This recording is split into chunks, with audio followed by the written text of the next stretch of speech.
open for ideas. Stephen, do you have any ideas of things that you would like to see the organization do? Let me think about it. Okay, I don't have any, yeah, I don't have anything to say right off the top of my head. well, I'm the type of person that likes to try new things. But let me tell you what I've learned, and maybe I shouldn't tell you this, but it said don't give any ideas of what to do unless you want to do it. Right. Oh, Yeah. yes. But no, we need a president and we need a secretary. So if you're interested in any of those jobs, let us know, because you've been around for a while, so you would know how to do all of that, Stephen.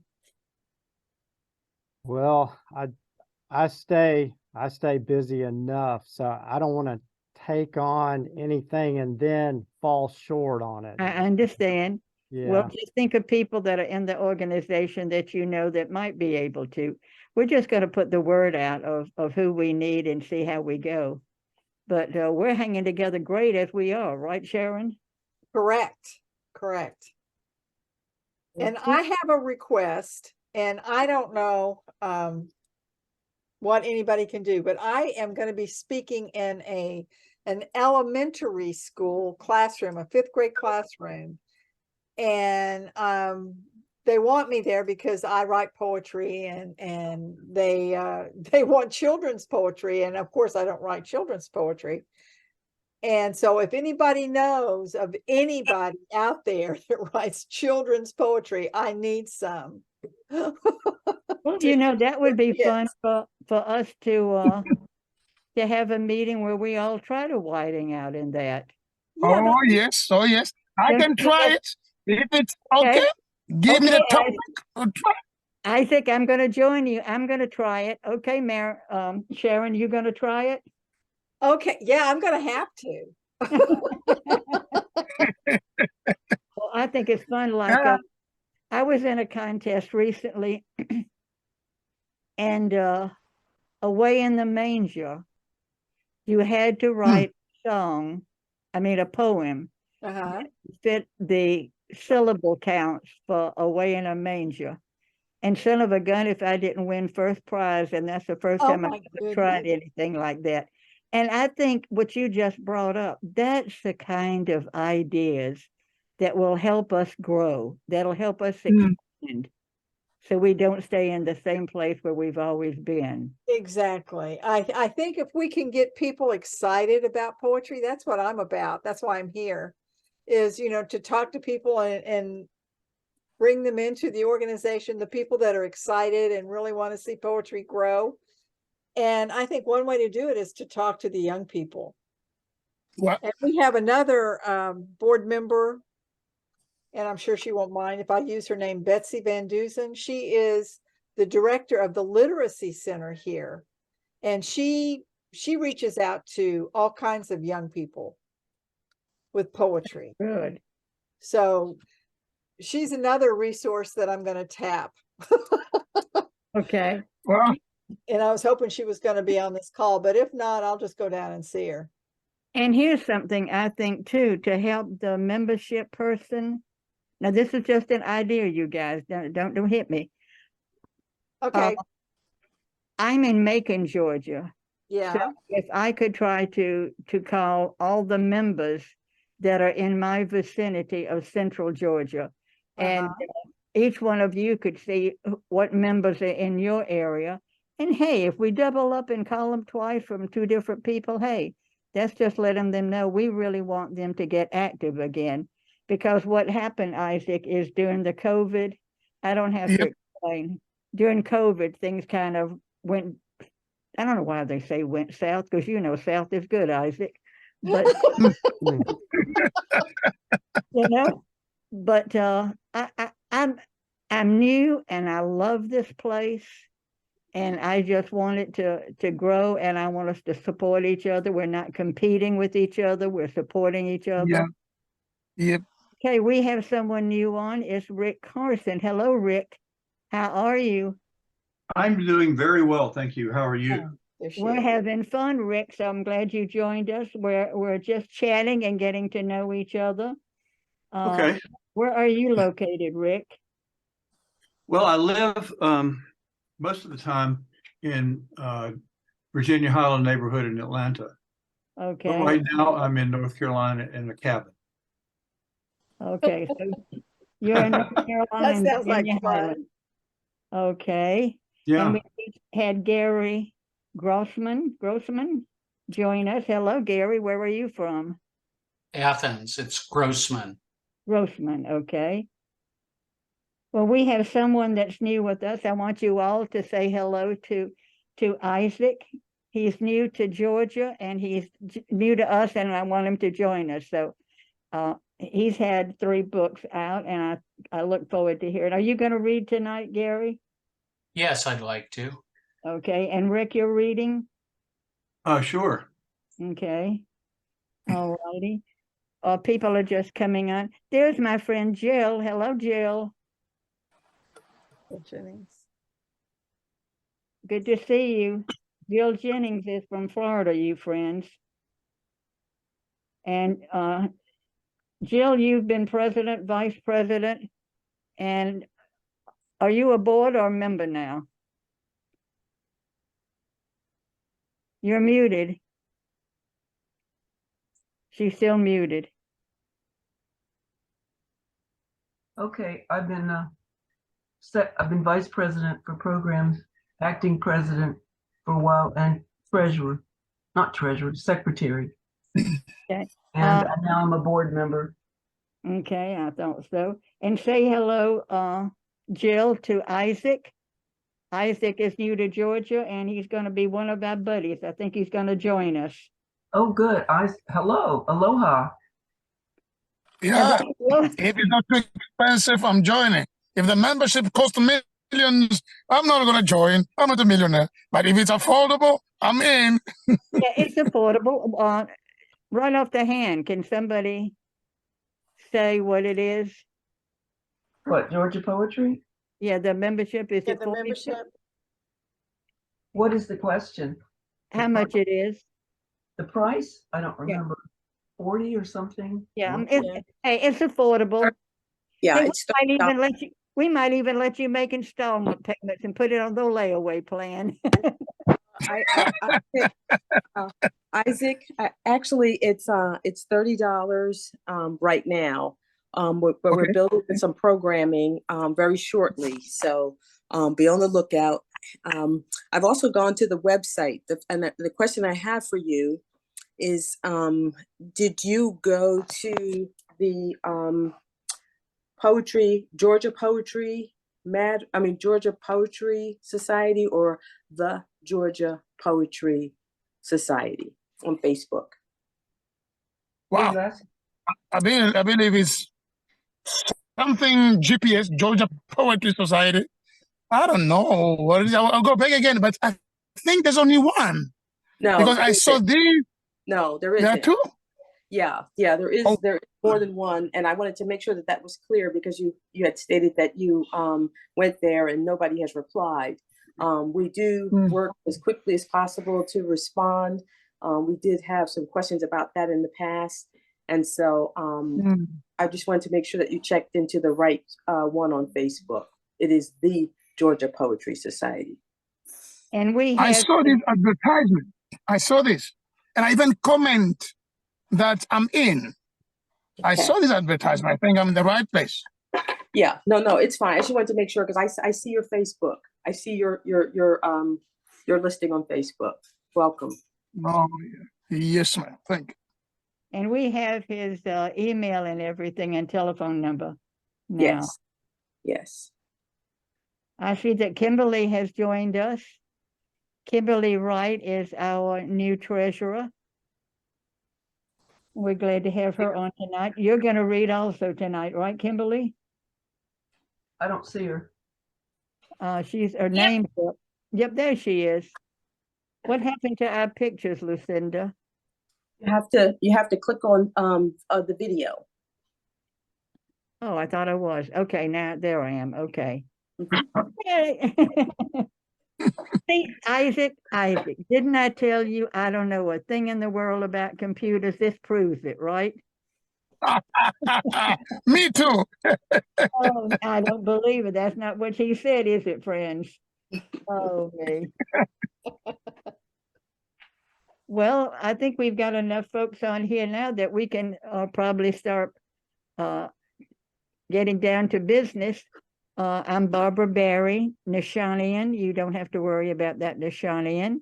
You can just call me Barbara Barry or just call me to dinner. I don't care which. And I'm glad everybody is here tonight, and I'm looking forward to hearing everybody's poems. I want to thank Lucinda for being a fabulous president and supporting me and giving me the courage to do the things I'm going to step out and try to do. And I think she's been helping Kimberly too. So we're very grateful for that. And I'm open for anyone contacting me. Call me after lunchtime. But I want us to get to know each other and really become a family, not just an organization. So the first person to click in tonight was Sharon. Mm-hmm. So Sharon, are you ready to share a poem with us? Well, let me see. Yes, ma'am. I have it right here. And Isaac, you'll be following her. Well, no Isaac, problem. Stephen. Yes. Okay, so y'all get ready. All of the first three: Sharon, Isaac, and Stephen. All righty. Okay, Sharon. Okay, my poem is titled Persephone's Grief. Costume jewelry on a background of Carolina blue, a panoply of colors to excite the mind. Scraggly Halloween skeletons are all that is left to time and kudzu. Layer upon layer of sediment. You can go home again. Caressing our world with secret hideaways and makeshift playgrounds. What memories bounce around inside our heads. Ethereal beauty escapes like swamp gas in the night. Mankind encroaches with Jesus saves signs and political posters, peopled by nameless candidates. The rivalry will continue until next year when the new wave explodes on the scene again. That's very nice. Very nice. Thank you. And I made a mistake, Isaac. I got to hold you off. The board members are supposed to read first, and I will follow Kimberly, and I will follow Jill. Okay. So who's ready to go? Kimberly or Jill? Kimberly, you want to go? Okay. You ready, Kimberly? Sure. This is called World Begins, Ends. The world begins with a forgotten phrase, a soaked nightmare, bedwetting sheets near Lake Okeechobee. The world begins as the heavenly host detonate, screaming across the empty tomb of sky-blessed assurances. The world begins the high pitch of a whale song as a creature rises from the muck, crawls out. In a scattering of blood, the world begins. Gargle of an extended rhythm in your spine. Hum, whir, and click of bones, muscle, and skin kick against the soft sides of your basket on your way downriver. The world begins again as river, as diaspora, step by step, drop by drop, seeping, fountain forth again, clean and whole through the aquifer, naturally occurring minerals. One foot follows another, the well-worn road dents into your shoulders, column creaks with the burden. The world imperils party propaganda, invades your personal space, shatters the living room picture window. There are not enough pharmaceuticals to deal with the world. There are not enough pharmaceuticals to deal with the side effects of the pharmaceuticals you take to deal with the world. The world ends as you take a number, wait your turn, meatloaf and potato salad, utilitarian plastic chairs. The world crumples into your Naugahyde skin, crunched into pie charts, campaign slogans, A 30-second video with auto-tone accompaniment of that song you always hated, seeping through the static of all the department stores. The cannot fit on your mobile device, not backwards compatible, not a trending topic or user-friendly, does not meet the magazine's current needs, is on permanent hiatus. The Adobe Flash plugin of the world has crashed. That's it. I like that 1 foot. Thank you very much, Kimberly. Thank you. And I like the way you said, Kimberly, 1 Thank foot you. follows another. Because even up till today, that's still the way we get through life, 1 foot following the other. Okay, our next reader is Jill Jennings. Hi, y'all. I used to live in Maui, so I wrote a poem about the banyan tree. And tonight on ABC World News, they showed where the new leaves, the green leaves have sprouted, so the tree is not completely dead. It can be revived. This is my book about Maui. I don't know if you can read it. That's one of them, Dead Man's Flower, and there's another one called Pineapple Wine. So I'll read this one, The Banyan Tree, Lahaina, August 9th, 2023. It didn't burn down. It didn't blow away. It wasn't uprooted. It's still standing, steadfast in its hold. Like the aloha spirit of Hawaii, it can never be destroyed. Not by hurricane, typhoon, flood, volcanic eruption, 80-mile-an-hour winds, or fire. Lahaina, like the 150-year-old banyan tree, is still there. Wherever you live, if you've ever been to Maui and fell in love with it, your family, your ohana. If you're returning for a second visit, the banyan tree reaches out its arms, though blackened and brittle, to welcome you. And if you listen closely to the stillness under the boughs, you can hear the tree whispering, "I komo mai," welcome back. So, Very nice. I like the way you said the tree reaches out. And that's what I want all of us on GPS to do, to reach out to each other. We've had J.L. Grady join us, we've had Peter join us, and we've had Susan join us. I'm reading next, and then following me will be Isaac. I don't know where he's gone, but I hope he'll be back. I'm going to read a poem that I wrote in 2003 when I was just beginning to be a poet, and it's called I'd Like to Leave Me. I'd like to leave me, but where would I go? The outside and inside, they both each other know. I'll just be around here if I really need me, wrapped up in an attitude of feisty me to be. I'm having a breakup. I'm reaching for the stars. Forget all that nonsense, so-and-so is from Mars. I'll chart my diva course, my Bible to follow, make a new effort, try to save $1. I'm walking in footsteps left on my heart and soul. I'm going to kick butt, be I ever so bold. Not who you think I am, who you'd like me to be. I'm free of your judgments, for I know God likes me. Out I'll go tomorrow, I'm facing life anew, relearning how to live with me without you.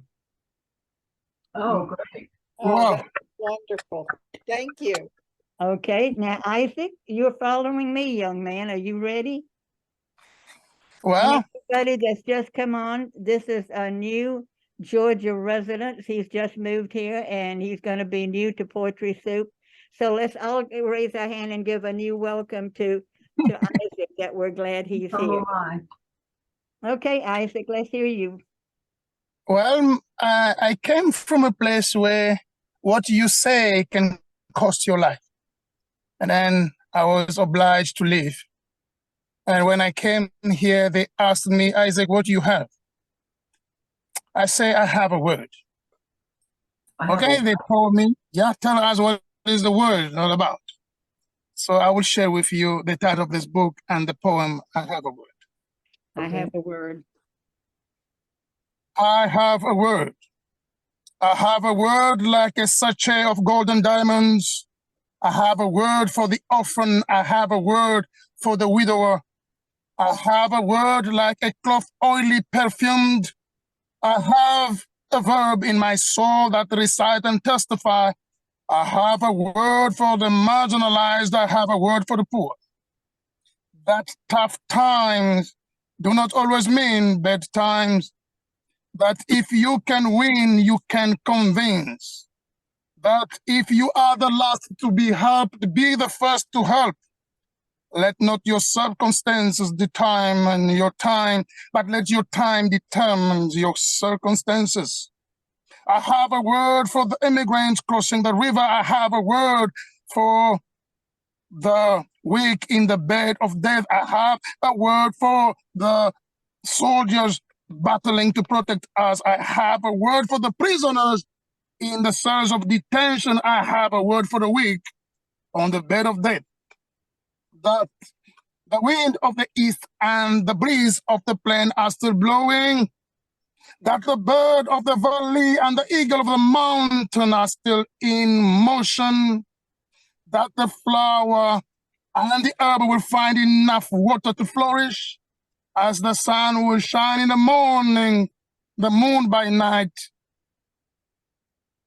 The earth will still rotate and nobody can stop its motion.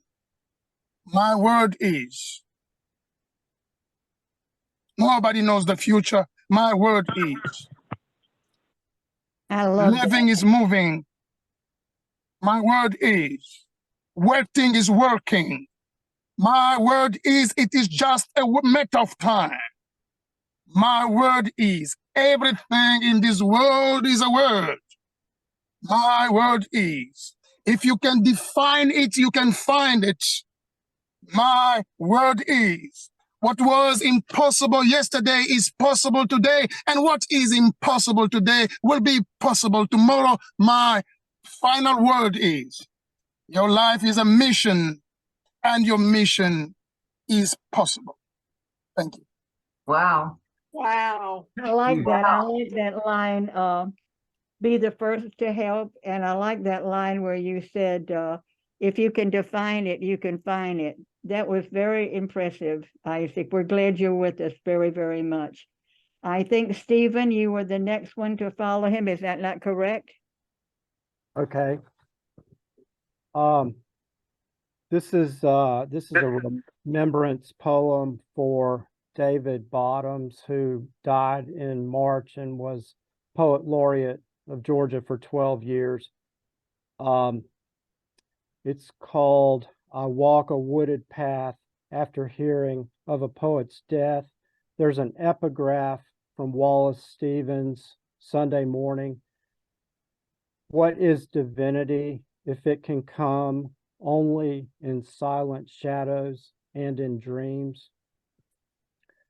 I walk a wooded path after hearing of a poet's death, who sought most to puzzle out through words what he couldn't yet know, who taught poetry in a big city, wrote poetry only about things outside it. Georgia's lyrical Jim Fowler, who wrote of many creatures that crawl the earth. So I walk at twilight with the scampering raccoons, hoping to see a possum, gently lift away a palmetto frond to which a spider has woven its web, press a pine cone's bracts, letting an angry witch of pain pierce my thumb.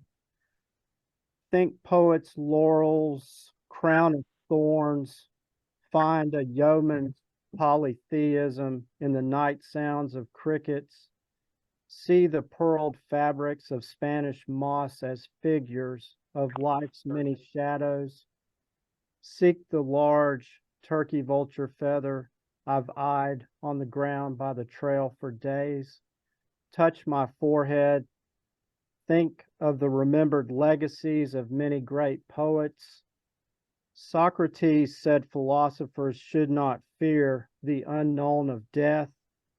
I imagine one poet's joyful yawp, the stars offering up their secrets, who groused over its mystery.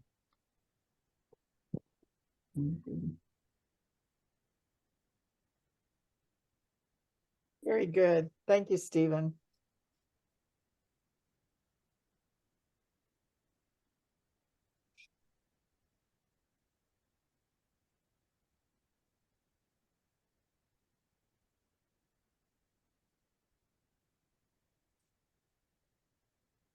Oh, I'm sorry, I was muted. Stephen, what I was saying is I liked very much that where you walked in the twilight and that you looked for the raccoons. Yes, I ma'am. could just vision that. It was very, very nice. And I could picture a lot of scenes as you read that poem. Thank you. Okay, I think we next, let's see. Rick Carlson, I'm are here. you ready, Rick? Yeah. Okay, Rick is from Virginia Highlands. How many years have you been a member here? 4 maybe. Oh, we're good. We're glad you're back, and we're going to be looking forward to a lot of your ideas. We're ready for you, Rick. I want to ask whether I can read 2. Okay, on our second go around, we have about 4 more, and then we'll go back around. And if y'all don't mind, we'll pick Rick up on the second go around. Okay. Has to leave. Thank you, Rick. I'm glad you prepared for 2. And some of you other friends prepare for 2 if we have time. Let me see who we've got. Welcome. I told you Susan's joined us. Sunita has joined us. I told you Peter. Someone on the phone has joined us. And someone named Kat. Well, we welcome you. Okay, Rick, we're ready. This poem has to do with the fact that my family on my father's side is rooted in rural Georgia, and the occasion for the poem is recognizing the burden of that kind of history. And I must say that I really miss and love David Bottoms.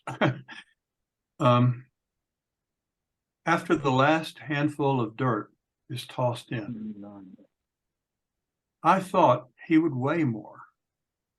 Maybe the 1,000-acre farm foreclosed in 1935 hollowed him out. We don't grunt bearing his coffin from the hearse to the altar, then back again, but our shoulders bow from the hearse to the funeral home tent. My grandfather's story will be lowered into lost Carson dirt, let down further than life already had. Had he felt vengeful, flicking cigarette butts into the bank's yard from the old side porch?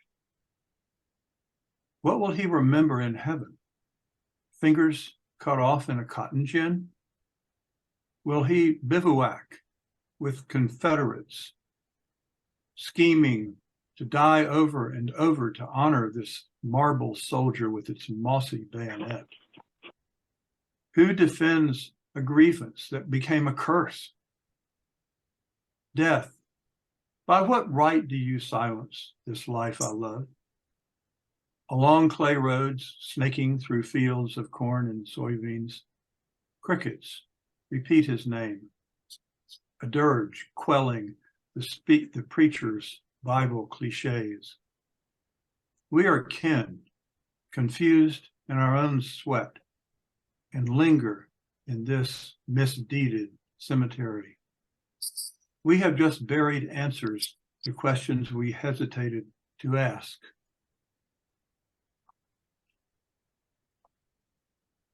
Thank you.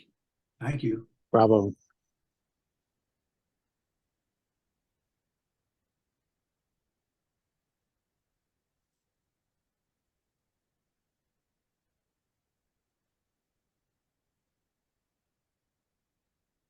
I think you may be muted again.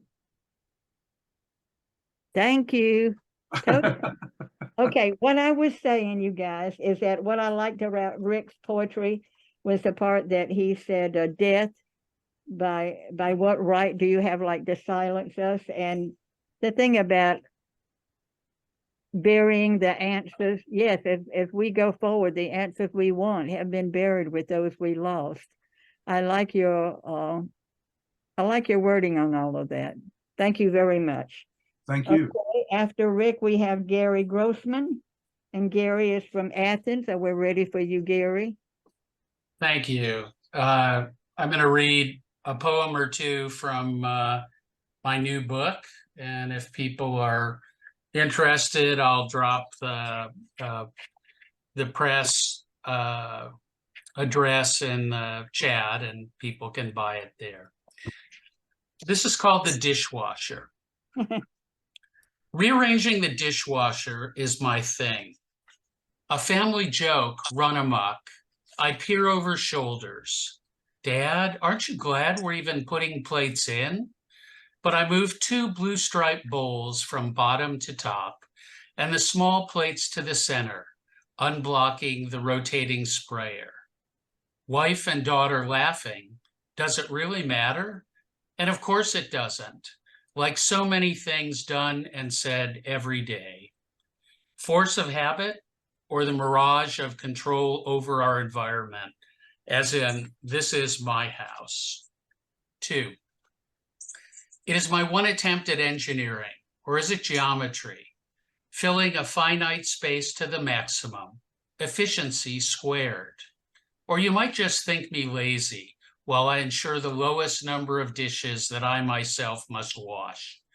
Or perhaps a mild neurosis, my inability to just let things slide like lights on throughout the night, accepting what I cannot change. 3. When they were younger and had friends sleep over, after lights out, when they were nestled in bed, small bird voices would fly out from their slightly open doors. What's that noise? Oh, don't worry. It's just my dad rearranging the dishwasher. Oh, that's so funny. And then poem, Just like a dad, Gary, isn't that just like a dad? I like that when you were saying that, doesn't matter how you arrange the dishes. I mean, we can all relate to that, and people coming in and undoing what we just did. We know that.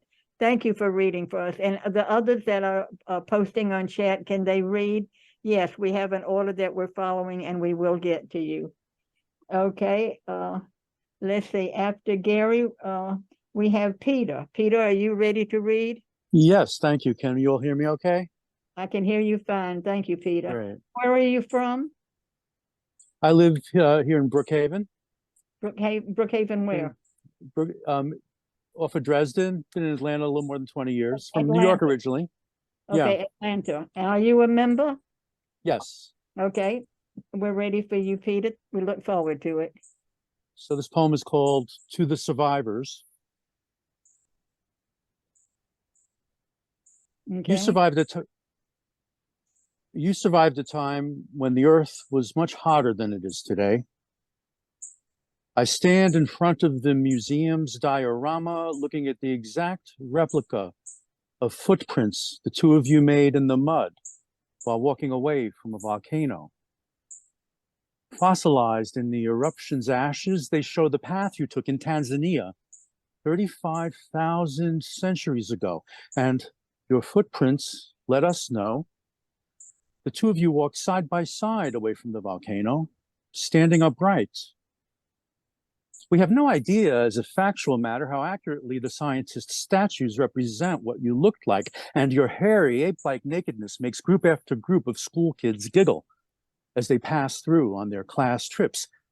But in the silences between their passages, I imagine we inhabit a sacred sanctuary where I'm praying thankfully through your statues, seeing past abstractions and past scientific whys and wherefores and past volcanic calamities to find something iconic in your diorama, a sublime limitlessness past our climate crisis. I want to ask you unanswerable questions past all the praises and gratefulness after thanking you for standing upright in the face of that vast calamity. Thank you for having passed Did doubts surround you, or reassurance from feeling something resembling hope? Whether it was hope or fear, what you had spans vast expanses after you, past eons interlaced with successions of successes, past millions of years of other unimaginable calamities, past stone on stone banging and impossible accomplishments like inventing the wheel or discovering fire, past humanity's backfilling a narrative for such acts as a matter of benevolence or a logical progression, as if long trains of painful failure weren't in play, as if the successes in benevolence were intentional or went with ongoing over-the-shoulder goading from some Neolithic Jiminy Cricketish conscience. Rather than passion or irrationality as keys to our species having managed to survive, we now opt for optimism versus pessimism instead, or other customary dichotomies to wallow in, not knowing what we owe the two of you, you who found or misplaced hope or fear, and having never given up on waiting, passed as we passed and pass and will pass.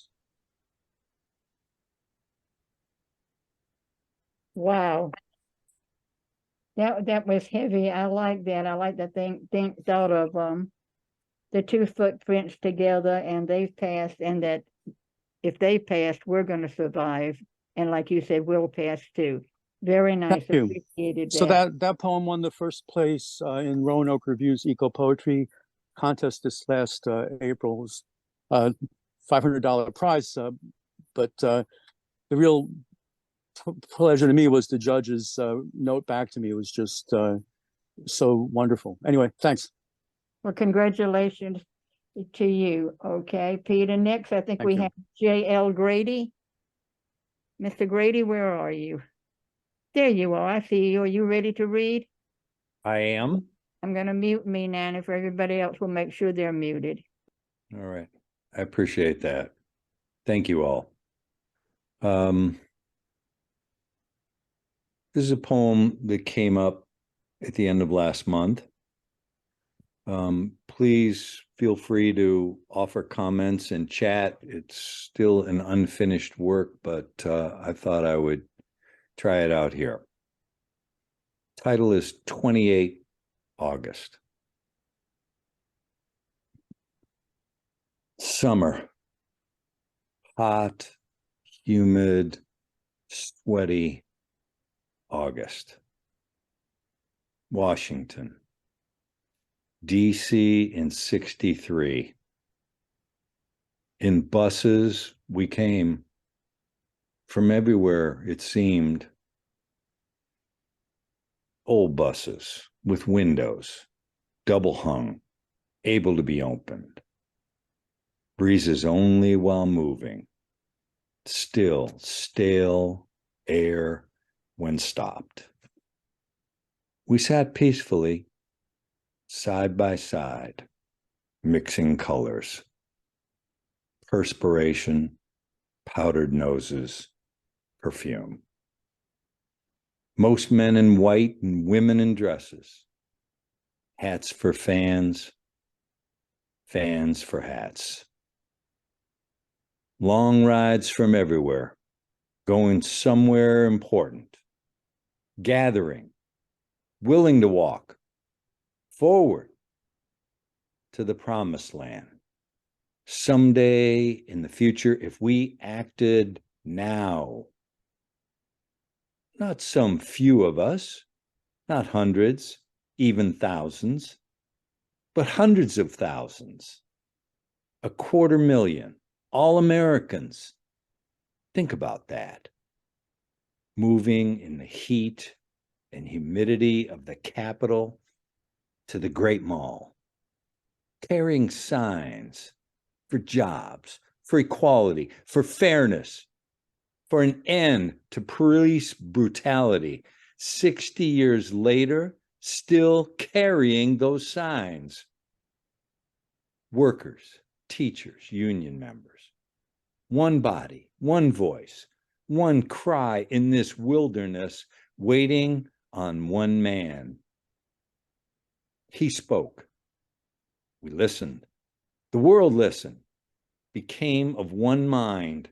I have a dream, becoming we have a dream. A year later, the Civil Rights Act. Another year after, the Voting Rights Act. And still now we dream. 60 years later, less one day, 3 Black people shot dead in a Jacksonville store on Sunday. Is no day sacred? No, no day is sacred. No day is safe from the stinking sweat of hate, of violence. 250,000 started to bend that moral arc, yet the universe and justice waits on us.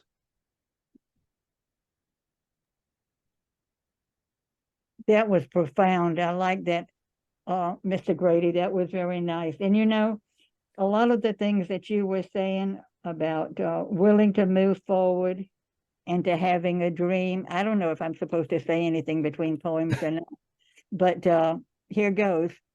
Exactly what he wrote, I hope you all will take for this organization, that we too can move forward and we too can have a dream of making this even better than it was.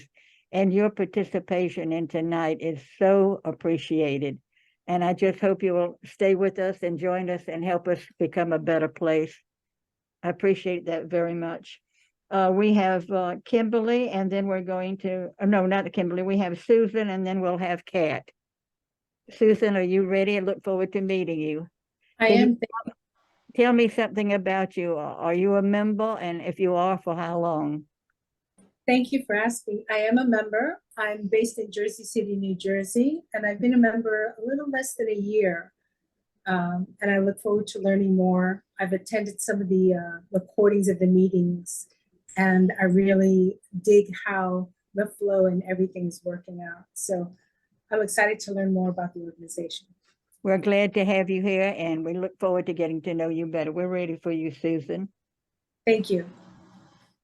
Taste is the memory of the body, an instant recognition of a long ago happening, experiences that shape perspective, heartstrings tugged by nostalgia, a scent, a flavor, a texture, swirling long forgotten things.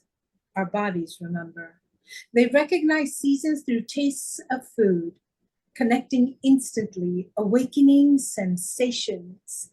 Arroz con dulce.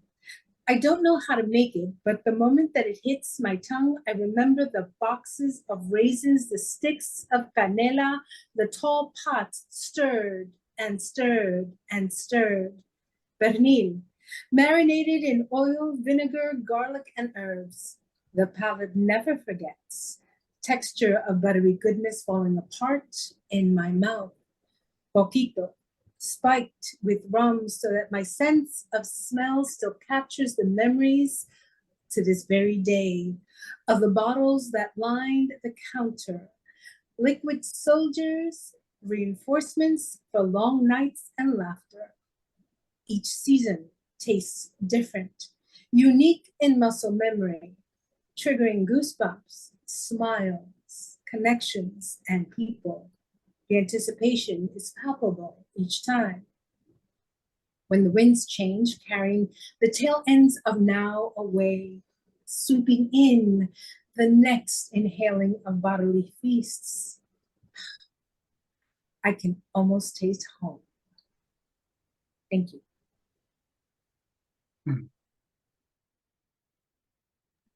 Let me unmute. I enjoyed that, Susan. It is true that experience does shape our perspective and that our scent can capture memories. And I like the idea too of the muscle memory, how many things it can bring back to us. That was very well done, and I enjoyed it very much. Kat Ellis is next. Kat, are you ready? I am. Nice. And Kat, where are you from? I'm in Sandy Springs, North Okay. Atlanta. And Yeah. how long have you been a member? Well, I think I'm current or I need to update, but I've been a member maybe 8 years or so. Well, goodness Yeah. gracious, darling, I'm looking forward to you teaching me some stuff, Oh, okay? no. Thanks. Hi, Okay. everybody. We're ready to hear you, Kate. All Kate. right. Hey. This is called Navigating. Little the force of nature changes, surging the coastline, seeking broken ridges of land to transform and reform. Unexpected riptides want to swallow the swimmer, to attack like a shark and fill his lungs with panic. They want to whirl the body into liquid funnel of no mercy. Their patience is short-lived. The undertows give up. The swimmer knows what he must do. One breath at a time, one arm stroke at a time, to head toward the horizon, a direction that's not intuitive. One breath at a time, one arm stroke at a time, to return to reassuring waters toward solid land. One breath at a time, to reach another day.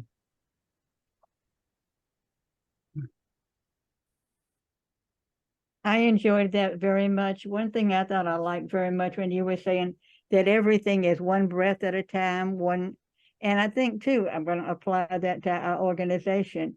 Every time we do something to support this group, is helping everyone else help our group. We have somebody else that has joined us, and I think her name is Sabrina. Sabrina, I see you. Yes, I see. No, is it Sarita or Sabrina? What do I have here? Hold on. It's Sarita. Sarita, we're glad you're here. Sarita, where are you from? So I currently live in South Fulton, but I'm originally from Madison, Georgia. Okay, and have you been a member long? No, ma'am. This is actually my first year as a member. First year? Yes, ma'am. Well, welcome very much. You're going to see a lot of fun things happening, and I hope you're going to jump in and be with us. We look forward to hearing your next poem. And what is the name of that poem, Sarita?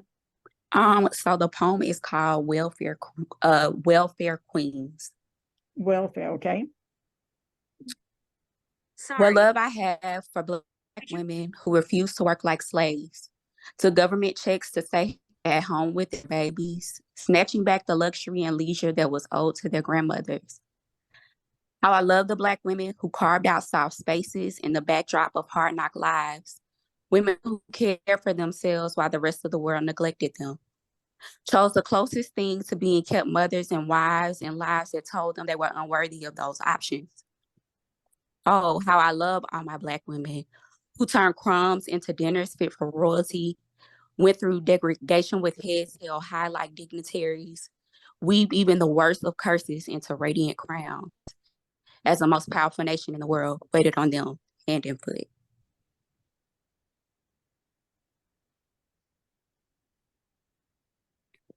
I enjoyed that very much. I like the part about the world neglected, and truly curses into crowns. Can you hear me? Yes, ma'am. Sarita, and I think that's such a positive attitude, not only for Black women to have, but for all women to have that, and for gentlemen too. Whatever obstacles or things that people throw into us, it's like taking lemon and making lemonade. And I thought you expressed that very well. I enjoyed that very much, Sarita. If I understand how we do it on time, Lucinda. We're on time? Okay. I think it's ready for us to start over. Has Sharon left us? I think it was Sharon's turn to read next. Okay. Is Isaac? Isaac, I see your name. Are you still there, buddy? Yes, ma'am, I'm around. Okay. Do you have something? David hasn't read yet. Who hasn't? David? Has David read? Where is David? I don't see a David. David, it's David's iPhone. Yeah. Yeah. Oh, David, will you forgive me? I'm not used to seeing, I don't see an iPhone. Well, David, what is your last name? Oates. Spell it. Oates. My goodness, that's so hard. How could I miss that? David, where are you from? Athens. Athens. Well, we're so glad Athens is joining us tonight, so thank you. How long have you been a member? I'm not really sure. It's been at least 10 years, so I'm not sure where we are with the dues this week. Well, let me tell you, we just want you to add another 10 years and we're going to support you like you're supporting us. Thank you for 10 years of membership. I look forward to hearing you read your poem, David. Okay. These are from a recent collection of mine called Only Thunder, A Family Journey. And I'm going to read little bits that came from the experience of raising the two children. If you are up on modern haiku, these are haiku and senryu. And if you think haiku is 575, then they're micropoems. He feeds the baby as she lies in her crib, mobile in his ear. Day moon, the toddler discovers with joy. Carrying sleeping daughter with each of his steps, the slight wave of her feet. Girl spills silver glitter. For weeks her family sparkles. Mm-hmm. In the spray above the waterfall, moon bow. What a lovely daughter, the waitress says, as I'm figuring the tip. And this is moving to, I'll do a couple of the ballet ones. Fit of giggling in the corps de ballet, not one step missed. Toe shoes solo, clop, clop, cloppity, clop. Ballet recital king, the cloak makes me sweat.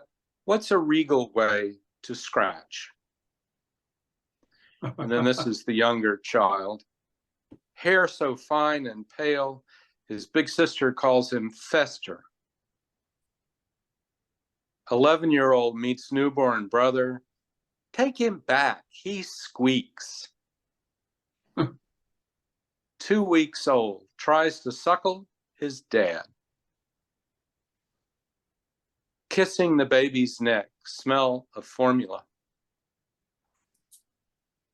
Baby in his arms lifts the toilet seat with his toes. Digging in his pocket for change, pacifier. Old father, the toddler learns to grunt when standing up. Little boy sleeps with a smile, bulldozer, dream. I'm skipping a little. Holding the thought when my son is difficult, I was worse.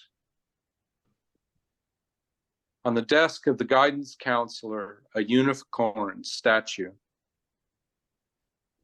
Fall chill, the baby's senior year, petting him more. He's gone to college, now upstairs thunder is always thunder. Children grown and gone, the puppy chews a small glove, cicada husk. Sunset, the patterned tree limbs cut in the sky. Thank you. Well, all I can say to you, Mr. David, is that you're doing something that I can't do. How many, raise your hand, how many of you have done haikus? Not that many. Okay, well, we enjoyed that. I'm going to try one soon. I think now we're back to our rotation, and since Sharon's not here, I believe then that Isaac, do you have something short you can read? Yes, ma'am. Okay. I'll read, I'm not the poet because I'm not a poet. I've listened some good poets here. I'm like, oh, I have many things to read, to learn. So when I came in America, they found out that my first language is not English. Like, so I said, what are you going to do? I'm like, I'm not a poet. And then I wrote, I'm not the poet. It's in the back of the book. Okay, we're ready. I am not the poet. I am not the poet. I'm not telling a story. I am not putting a picture out there. Less than that, I'm trembling with words babbling in my uneducated brain. I do not know how to call it. Song or prose, psalm or prayer. I have no story to tell. I have no word to say. Are you silent? I'm in silence. I'm not the poet. I'm not a poetry maker. Thank you. Well, we're going to find out for sure, because I'm sure we're going to be hearing more of your poems in the future too. And I made the same mistake. I forgot to go back to the board members. So I think the next board member is, at least I make the same mistakes twice. I don't invent new ones. It'll be Kimberly. And after Kimberly will be Jill Jennings. You ready, Kimberly? I have to read again. Okay. It's okay. You can, you will? I don't have to. I'll let someone else read. Oh, Jill, do you have a short poem? We need short ones now, guys, because we're going to run out of time. Jill Jennings from Florida, do you have one? You're muted. I'm okay. Jill's muted. I think Lucinda wants to say something. No, I'm not.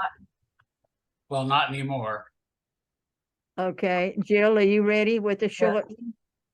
Ambulation. I tap out my minutes with my cane, the metronome of old age. You hear me coming, tap, tap. You hear me going, tap, tap, tap. Whether we limp or roll on wheels, propelled by massive forearms, we are all going, riding on clocks that have lost their hands. Wow. That was very profound. We're all getting there, so we're going to know it. I think I'm next, and I had this poem is Why Women Are Fantastic. But guess what, friends? I'm going to change it tonight. I'm going to call it Why Poets Are Fantastic. We poets are so fantastic, total and complete, strong poets who are not afraid, not cowards and not weak. We poets are most confident our power we conceal, though capable of expressing exactly how we feel. We poets, godly poets of integrity and truth, passionate and compassionate, examples for world's youth. And that's what I hope all of us poets will be in the way that we write, that we will write things that are appropriate for the youth of today and avoid a lot of the way the world's going. Sorry, I shouldn't have put that in, but I just had to say it. And I've enjoyed everything. Okay, do we still have time, Lucinda? Yeah, we're looking pretty good here, Barbara. We've got maybe 10 minutes, but I'm gonna right here. I'm gonna just interject really quickly so that we don't run out of time. My name is Lucinda Clark, and I am Barbara's co-pilot this evening. And I think that before the evening ends, that we give her a round of applause, because you do not realize how hard she sweated. This has been a fantastic reading. Congratulations, Barbara. Thank you so much. And in lieu of reading a poem, I'm going to share some really good news for all the members here on the call. As the past president last year, as the past president, I have been able to move up to the national level. And I was notified the other day that Georgia has been selected for the national convention, which will take place June 5th through the 11th here in Roswell, Georgia. Part of what they ask is, they said, do you have any great poets in Georgia? I said, yeah, sure, sure. But tonight, thank you, each and every one of you, for reading, because now I can go back and say, look at the video, wait, bring it. bring it. And so we will be the host organization, and there are lots of contests. There are lots of ways that we can present, and I'm looking forward to seeing each and every one of you on the stage in June. Thank you. Thank you. I appreciate that. I think Rick Carlson, you are going to read one of our next poems. Do you have something very short we can enjoy? Well, I have a short one. Okay. Okay. This poem describes a situation that I was in when I was about 19 or 20 years old. Yellow. Watch out, I said. There's a lady in the road. The black Ford rocked to a stop on the red Georgia clay. My three uncles, in their country black hats with brims turned down across their foreheads, were silent. The driver turned toward me, eyes level, as if to see who I was, nodded, and laid his right hand on my shoulder. The lady had on a yellow dress. She was barefoot. She sashayed past us without a glance. Son, he said, that there ain't no lady. That's a high yellow. And don't you never forget it. The sun was white and fierce. I sweltered in the car. I could barely lick my lips. I won't, I said, I won't forget. And to this day, I'll remember it, how the sky felt like a big lid laid on the rest of my life.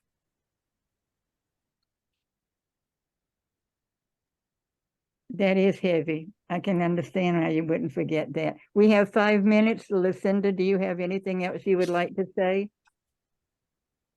Y'all, I'm new. I'm your new vice president. This is the first thing that I've tried to do as a vice president.